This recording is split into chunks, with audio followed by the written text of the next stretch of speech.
जय श्री राम साथियों। आज की सुंदर राम कथा में भगवान श्री रामचंद्र जी अरण्य कांड में यानी कि वन में जो लीलाएं की हैं उनकी चर्चा आज से यहाँ प्रारंभ होगी। आज से अरण्य कांड प्रारंभ हो रहा है। इसमें सती अनसुईया से जाकर और अत्रि मुनि शिव प्रभु मिले हैं। उनने गृहस्थ धर्म के बारे में अनसुईया माता ने बहुत सुंदर उपदेश दिया है। उसको सुनने से निश्चित तौर पर प्रत्येक व्यक्ति का गृहस्थ धर्म जो है उसके नियम के अनुसार यदि चलेंगे तो वो अटल हो जाएगा, कभी उसमें कोई विवाद की स्थितियां नहीं आएंगी। दूसरा, उसमें सर्वभंग ऋषि जी से भी वो मिले हैं, सुतीक्ष्ण ऋषि से भी मिले हैं और बहुत ही सुंदर स्तुति हमारे अत्रि मुनि जी ने की है। उनकी स्तुति सुनने योग्य है। उन्हें क्या किस प्रकार से, आइए आज की सुंदर कथा से हम जोड़ते हैं।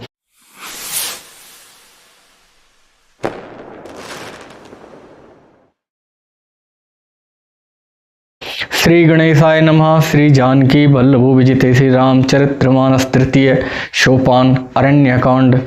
मूलम धर्मतरो विवेक जलधय पूर्णान्दुमानंददम वैराग्यम्बुजम भास्करम हय घन ध्वाय तापम तापहम मोहाम्बोधर पूगपाटन विदो स्वशंभो शंकरम वंदे ब्रह्मकुलम कलंक शमनम।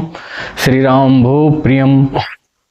धर्म रूपी वृक्ष की मूल, विवेक रूपी समुद्र को आनंद देने वाले पूर्ण चंद्र, वैराग्य रूपी कमल विकसित करने वाले, सूर्य पाप रूपी घोर अंधकार का निश्चय ही मिटाने वाले, तीनों तापों को हरने वाले, मोह रूपी बादलों के समूह को छिन्न भिन्न करने वाले, आकाश से उत्पन्न पवन स्वरूप ब्रह्मा जी के वंशज यानी कि आत्मज तथा कलंक नाशक महाराज श्री रामचंद्र जी के प्रिय श्री शंकर जी की मैं वंदना करता हूँ। शांद्रानंद पयोद सौभाग्य तनम पीतांबरम सुंदरम पाणो बाण सरासनम कटेल सत्तूणीर्भारंबरम राजीवितलोचनम घृत जटाजूटेन संशोभितम सीता लक्ष्मण संयुतम पतिगथम रामाभिरामम भजे। जिनका शरीर जलयुक्त मेघों के समान है, सुंदर श्यामवर्ण एवं आनंद घन है, जो सुंदर हैं, बलकल पीत वस्त्र धारण किए हुए हैं, जिनके हाथों में बाण और धनुष हैं, कमर में उत्तम तरकस सुशोभित है, कमल के समान जिनके विशाल नेत्र हैं और मस्तक पर जटाजूट धारण किए हुए हैं, उन अत्यंत शोभायमान श्री सीता जी और लक्ष्मण जी सहित मार्ग में चलते हुए आनंद देने वाले श्री रामचंद्र जी को मैं भजता हूँ। उमा राम गुण गूढ़ पंडित मुनि पावहि विरति पावहि मोहि विमूढ़ जे हरि विमुख न धर्म रति। भगवान शंकर कहते हैं कि हे पार्वती, श्री राम जी के जो गुण हैं वो बहुत ही गूढ़ हैं। पंडित मुनि उन्हें समझकर वैराग्य को प्राप्त करते हैं, परंतु जो भगवान से विमुख हैं और जिनका धर्म में प्रेम नहीं है वे महामूढ़ उन्हें सुनकर मोह को प्राप्त होते हैं। पुर नर भरत प्रीत में गाई मति अनुरूप अनूप सुहाई अब प्रभु चरित सुनहु अति पावन करत जीवन सुर नर मुनि भावन। पूर्ववासियों के और भरत जी के अनुपम सुंदर प्रेम का मैंने अपने बुद्धि के अनुसार वर्णन किया है। अब देवता मनुष्य मुनियों के मन को भाने वाला प्रभु श्री रामचंद्र जी का अत्यंत पावन चरित्र सुनो जो उन्होंने वन में किया है।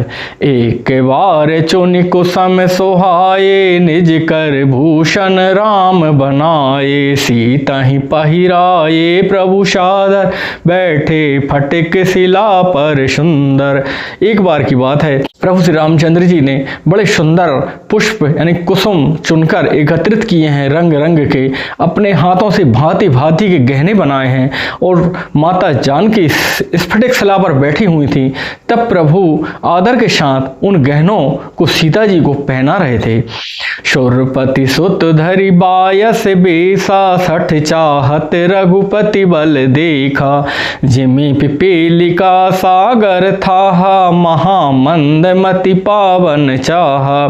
देवराज इंद्र का मूर्ख पुत्र जयंत कौए का रूप धारण करके श्री रघुनाथ जी के बल की परीक्षा लेने के लिए इंद्र से पूछा जयंत ने कि वो परमात्मा कौन है जिनकी आप पूजा किया करते हैं। तब उसने कहा, इंद्र ने कहा कि वो धरती पर अवतार ले चुके हैं। तो इतना सुनते ही जयंत के मन में आया कि जरा मैं देखूं कितने बलशाली हैं वो परमात्मा जिनको हमारे पिताजी भजा करते हैं, क्योंकि राजाओं की लड़कों में दोष होते हैं, वो एकाएक विश्वास नहीं करते हैं, वो कुछ करके देखना चाहते हैं। बस उसी के अनुसार सुरपति सुत धरि बायस बेसा 60 चाहत रघुपति बल देखा जिमि पिपीलिका सागर था महामंद मति पावन चाहा सीता चरण चौच हति भागा मूढ़ मंद मति कारण कागा चला रुधिर रघुनायक जाना सीख धनुष सायक संधाना। वह मूढ़ मंदमती जयंत कौए का वेश धर के माता सीता के चरणों में चोंच मार के भाग गया। जैसे ही वो चोंच मार के भागा तो खून निकलने लगा। तो प्रभु श्री रामचंद्र जी ने देखा, उस समय उनके हाथों में एक सरकंडा था, उसको उठा के उन्होंने बाण की तरह ऐसे फेंक दिया और वह सरकंडा उनके पीछे जयंत के पीछे लगा। जयंत भागते भागते भाग रहा है, तेज भाग रहा है और सरकंडा उसके पीछे लगा है। दाएं जाता है, बाएं जाता है, सरकंडा भी वैसे ही चला जा रहा है। अति कृपाल रघुनायक सदा दीन परने तासन आए कीन छलो मूरख अवगुण गए। रघुनाथ जी तो अत्यंत कृपालु हैं, जिनका दीनों पर सदा प्रेम रहता है।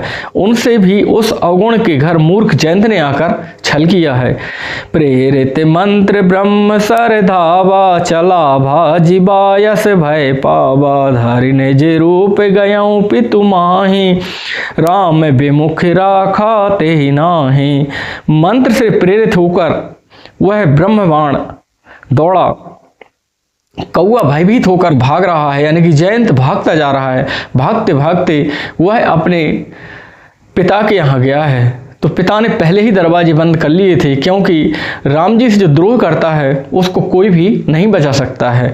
तो इंद्र समझ गए थे कि ये जयंत की बुद्धि खराब हो गई है, इसलिए उन्होंने अपने दरवाजे बंद कर लिए। तब वह भागा भागा ब्रह्मा जी के पास गया है। तो ब्रह्मा जी ने भी कहा कि इसमें मेरा कुछ भी बस नहीं है। ब्रह्मा जी ने कहा कि तुम भगवान भोलेनाथ के पास जाओ, शायद वह आपको बचा लें। भान निराश उपजी मन त्रासा जथा चक्र भय ऋषि दुर्वासा ब्रह्म धाम शिवपुर सब लोका फिरा श्रमित व्याकुल भय शोका।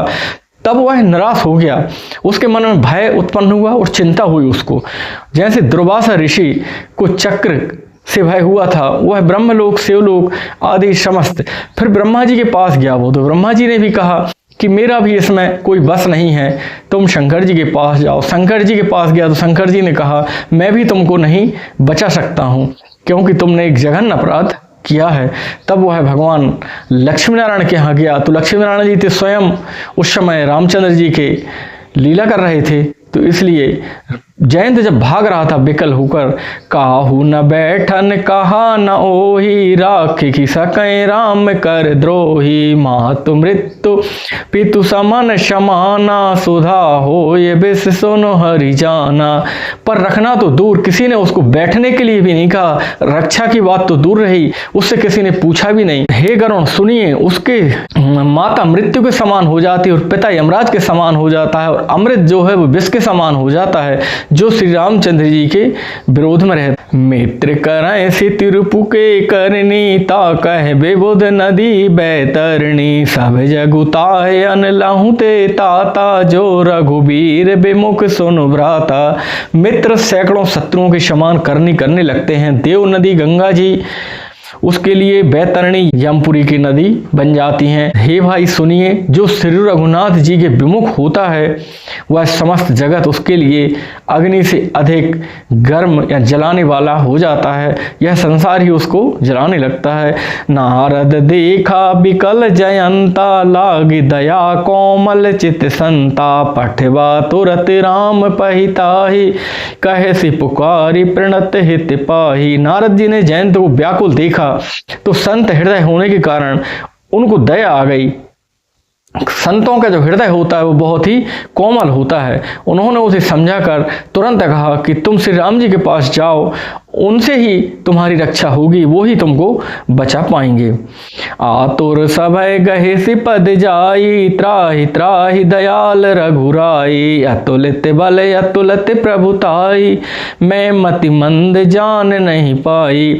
आतुर भयभीत जयंत भगवान श्री रामचंद्र जी के पास जाकर चिल्लाने लगा, त्राहि माम त्राहि माम त्राहि माम, और चरणों में जाकर गिर गया। तब और उसने कहा कि हे नाथ, आपकी जो अतुलित बल है, आपकी जो महिमा है, उसको मैं जान नहीं पाया, इसलिए मैंने ये कर दिया है। मैं मंदबुद्धि हूँ, इसलिए मैं आपकी महिमा नहीं जान पाया हूँ।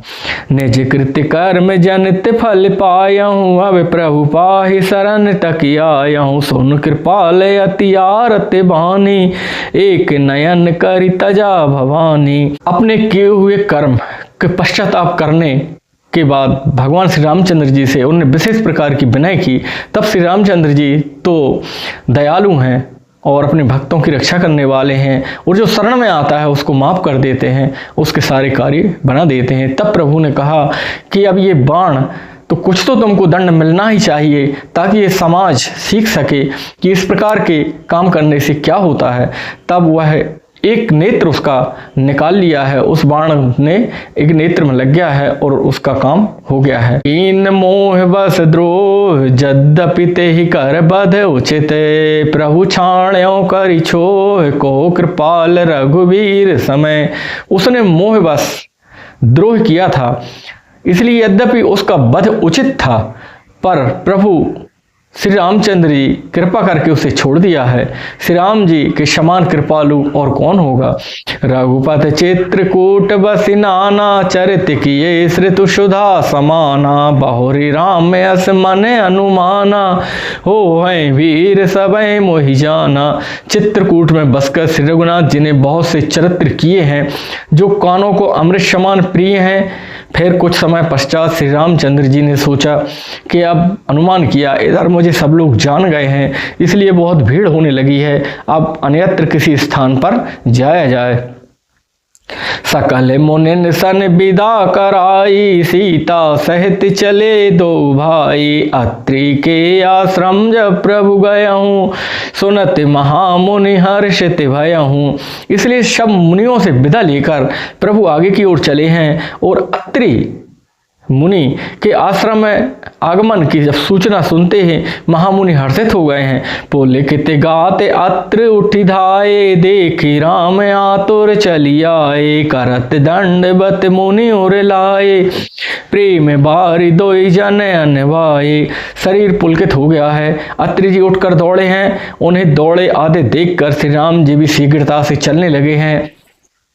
दंडवत करते हुए श्री राम जी को उठाकर मुनि ने हृदय से लगा लिया है। प्रेम आंसुओं के जल से दोनों भाइयों को नहला दिया है। देखे राम छवि नयन जुड़ाने, सादर निज आश्रम तब आने, करि पूजा कही बचन सोहाए, दिए मूल फल प्रभु मन भाए। श्री राम जी की छवि देखकर मुनि के नेत्र शीतल हो गए। तब वे उनको आदर पूर्वक अपने आश्रम में ले आए हैं। पूजन करके सुंदर वचन कहकर मुनि ने मूल फल कंद उन्हें प्रदान किए हैं। प्रभु आसन आसीन भरी लोचन शोभा न रखे, मुनिवर परम प्रवीण जोर पानी स्तुति करत। प्रभु आसन पर विराजमान है और नेत्र भर कर उनकी शोभा देख रहे हैं मुनि श्रेष्ठ, और हाथ जोड़कर स्तुति करने लगे हैं। नमामि भक्त वत्सलम कृपालुशील कोमलम, भजामि ते पदाम्बुजम अकामिनम स्वधामिदम। हे भक्त वत्सल, हे कृपालु, हे कोमल स्वभाव वाले, मैं आपको नमस्कार करता हूँ। निष्काम पुरुषों को अपना परम धाम देने वाले आपके चरण कमलों को मैं भजता हूँ। निकाम श्याम सुंदरम भवामुनाथ मंदरम, फिर फुल्ल कंज लोचनम स्वदादि दोष मोचनम। आप नितांत सुंदर श्याम संसार आवागमन रूपी समुद्र को मथन के लिए मंदराचल रूप फूले हुए कमल के समान नेत्र वाले, आप मद आदि दोषों को छुड़ाने वाले हैं। फिर लंबे बाहु विक्रमम प्रभो प्रवेह वैभवम निशंग चाप सायकम धरम त्रिलोक नायकम।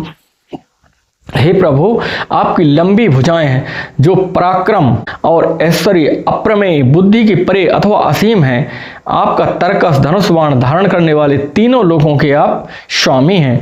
दिने से बन से मंडनम महेश चाप खंडनम मुनिद्र संत रंजनम सुरारि वृंद मोचनम। सूर्यवंश के भूषण हैं आप और महादेव जी के धनुष को तोड़ने वाले, मुनिराजों और संतों को आनंद देने वाले, देवताओं के शत्रु असुरों के समूह को नाश करने वाले श्री रामचंद्र जी आपको नमस्कार है। मनोज बैरी बंदितम अजादि देव सेवितम विशुद्ध बोध विग्रहम समस्त दूषणापहम। आप कामदेव के शत्रु महादेव जी के द्वारा बंदित हैं, ब्रह्म आदि देवताओं से सेवित हैं, ज्ञानमय विग्रह और समस्त दोषों को नष्ट करने वाले हैं। नमामि इंदिरापतिम सुखा करम सत्यम गति भजे सशक्ति सानुजम सचे पति प्रियानुजम। हे लक्ष्मीपति, हे सुखों के खान, सत्पुरुषों की एकमात्र गति, मैं आपको नमस्कार करता हूँ, नमस्कार करता हूँ। हे सचीपति, इंद्र के प्रिय छोटे भाई वामन जी के स्वरूपा शक्ति श्री सीता जी और छोटे भाई श्री लक्ष्मण जी सहित मैं आपको भजता हूँ। त्वदीय मूल ये नरा भजन्ते हे न मत्सरा पतन्ति नो भवार्णवे वितर्क बीच संकुले। जो मनुष्य मत्सर अथवा डाह रहित होकर आपके चरण कमलों की सेवा करता है, वे तर्क वितर्क अनेक प्रकार के संदेह रूपी तरंगों से पूर्ण संसार रूपी समुद्र में नहीं गिरते हैं और वह आवागमन के चक्कर से बच जाते हैं। वे भक्ति बासिना सदा भजन्ति मुक्ति ये मुदा निरस्य इंद्रियादिकम प्रियंति ते गति स्वयं। जो एकांतवासी पुरुष मुक्ति के लिए इंद्रिय आदियों का निग्रह करके जो आपका भजन करते हैं, प्रसन्नता पूर्वक आपको भजते हैं, वो आप जैसे ही हो जाते हैं। इस प्रकार से मुनि ने कहा, तमेक मद्भुतम प्रभो निरीह में स्वरम विभुम जगद्गुरु च शाश्वतम तुरीयमेव केवलम। उन आपको जो एक अद्वितीय अद्भुत मायक जगत से विलक्षण प्रभु, सर्व समर्थ, इच्छा रहित ईश्वर, सबके स्वामी, व्यापक, जगतगुरु, सनातन, नित्य, तुरीय, तीनों गुणों से सर्वथा परे और केवल अपने स्वरूप में ही स्थित, भजामि भाव वल्लभम कुयोगिनम सुदुर्लभम स्वभक्त कल्प पादवम समम सुसेव्यहानहम। तथा जो भाव प्रिय कुयोगियों विषय पुरुषों के लिए अत्यंत दुर्लभ है, अपने भक्तों के लिए कल्प वृक्ष अर्थात उनके समस्त कामनाओं को पूर्ण करने वाले, शम पक्षपात रहित और सदा सुख पूर्वक सेवन करने योग्य हैं, मैं निरंतर आपको भजता हूँ। अनूप रूप भूपति न तो हम मूर्विजापति प्रसिद्ध वे नमामि ते पदाम्ज भक्ति देहि में। हे अनुपम सुंदर, हे पृथ्वीपति, हे जानकीनाथ, मैं आपको प्रणाम करता हूँ, प्रणाम करता हूँ। मुझ पर प्रसन्न होइए, प्रसन्न होइए। हे नाथ, मैं आपको नमस्कार करता हूँ, मुझे आपके चरण कमलों की भक्ति दे दीजिए। पठन्ति ये स्तम इदम नरादरेण ते पदम बिरजान त्रिनात्र संशयम त्वदीय भक्ति संयुता। जो व्यक्ति इस स्तुति के द्वारा भगवान श्री रामचंद्र जी की स्तुति करेगा वह आपके परम पद को प्राप्त होगा, इसमें कुछ भी संदेह नहीं है। विनती कर मुनि नाय सिरु कह कर जोरी बहोर चरण सरो रहु नाथ जने कबहु तजे मति मोरी। मुनि ने इस प्रकार विनती करके फिर सिर नवाकर हाथ जोड़कर कहा, हे नाथ, मेरी बुद्धि आपके चरण कमलों को कभी भी ना छोड़े। अनसुईया के पद गही सीता मिली बहोर सुशील विनीता। ऋषि पत्नी मन सुख अधिकाई आशीष दे निकट बैठाई।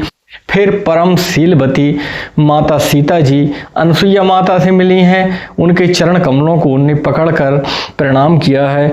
माता अनसुईया ने उन्हें अपना जानकर अपने पास बैठा लिया है। दिव्य वसन भूषण पहराए, जे नित्य नूतन अमल सुहाए, कह ऋषि बधु सरस मृदु बानी, नारी धर्म कछु ब्याज बखानी। बहुत ही सुंदर दिव्य वस्त्र और आभूषण उन्होंने प्रदान किए हैं और माता जानकी को उन्होंने वो पहराए हैं। और उन्हें ऐसे दिव्य वस्त्र आभूषण पहनाने के बाद जो नित्य नए निर्मल सुहावने बने रहते हैं, वो कभी पुराने नहीं होते हैं। फिर ऋषि पत्नी उनके बहाने मधुर और कोमल वाणी से बहुत ही सुंदर नारी धर्म उन्होंने उनको समझाया है। मात पिता भ्राता हितकारी, मित प्रीत सब सुन राजकुमारी, अमित दान भरता वैदेही, अदम सुनारी जो सेवे न तेही। हे राजकुमारी सुनिए, माता पिता भाई सब हित करने वाले हैं, परंतु हे वे सब एक सीमा तक ही हित और सुख देने वाले हैं। परंतु हे जानकी, पति तो मोक्ष रूपी असीम सुख देने वाला है। वह स्त्री अधम है जो पति की सेवा नहीं करती है। इधर पे ऐसा भी कहा गया है कि पति पत्नी दोनों के लिए गृहस्थ धर्म बताए गए हैं, दोनों को समझाया गया है। कभी बार बार स्त्री पुरुष या नारी या पुरुष कहने में समय अधिक लगता है, इसलिए ये बता दिया गया है। लेकिन दोनों को समझना चाहिए। जहाँ स्त्री पढ़ रही हो तो स्त्री अपने लिए समझे, और पुरुष पढ़ रहे हैं वो धर्म अपने लिए समझें। धीरज धर्म मित्र अरु नारी, आपद काल परखिए चारी, वृद्ध रोग बस जड़ धन हीना, अंध बधिर क्रोधी अति दीना।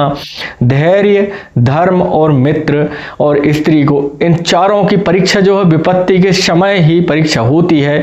वृद्ध, रोगी, मूर्ख, निर्धन, अंधा, बहरा, क्रोधी और अत्यंत दीन होने पर भी पति पत्नी एक दूसरे के साथ रहना ही चाहिए, उनको त्यागना नहीं चाहिए। ऐसा ही पति कर किए अपमाना, नारी पाव जम पर दुख नाना, एक ही धर्म एक व्रत नेमा, काय बचन मन पति पद प्रेमा। ऐसे भी पति का अपमान करने से स्त्री यमपुर को भांति भांति दुख पाते हैं। स्त्री पुरुष यदि एक दूसरे का अपमान करते हैं तो यमपुरी में जाकर वो विभिन्न प्रकार के दुख पाते हैं। शरीर वचन मन से पति को पत्नी की और पत्नी को पति की प्रेम करना चाहिए। बस यही एक धर्म है, एक ही व्रत है और एक ही नियम है। गृहस्थ जीवन का एक ही नियम है, एक दूसरे के आचार विचार भाव को समझ के एक दूसरे का मान सम्मान बनाए रखना चाहिए। वही गृहस्थ धर्म बहुत लंबे समय तक टिकता है, जहाँ एक दूसरे की कायदा मर्यादा और सम्मान बना रहता है। जगपति विरताचार्य विधि आही, वेद पुराण संत सब कहाही, उत्तम के यस बस मन माही, सपने हुआन पुरुष जग नाही। जगत में 4 प्रकार की पतिव्रताएं हैं। उनमें से सबसे पहली है जो कि मन में भी उनको किसी दूसरे पुरुष का ध्यान नहीं आता है, और इसी प्रकार से पुरुष के मन में भी जो उत्तम पुरुष होते हैं उनके मन में पराई स्त्री का ध्यान भी नहीं आता है। वह उत्तम प्रकार के पुरुष कहलाते हैं। मध्यम पर पति देखहि कैसे, भ्राता पिता पुत्र निज जैसे, धर्म विचार समुझ कुल राहि, सो निकृष्ट त्रिय श्रुत यस काहि। मध्यम श्रेणी की जो पतिव्रताएं हैं उनके वो लोग अपने समान उम्र के जो पुरुष होते हैं उनको भाई यानी भाई की उम्र के हैं तो भाई समझती हैं, और पिता की उम्र के उनको पिता समझती हैं, जो पुत्र की उम्र के हैं उनको पुत्र समझती हैं। वह मध्यम श्रेणी की पतिव्रताएं कहलाती हैं। और इसी प्रकार से पुरुषों को भी जो बराबर की स्त्रियां हैं उनको बहन के रूप में देखना चाहिए, और जो माता की उम्र की हैं उनको माता के समान, और जो पुत्री के समान है वो उनको पुत्री के समान ही देखना चाहिए। जो धर्म विचार कर अपने कुल की मर्यादा समझ कर बची रहे और निम्न श्रेणी के स्त्री पुरुष कहलाते हैं।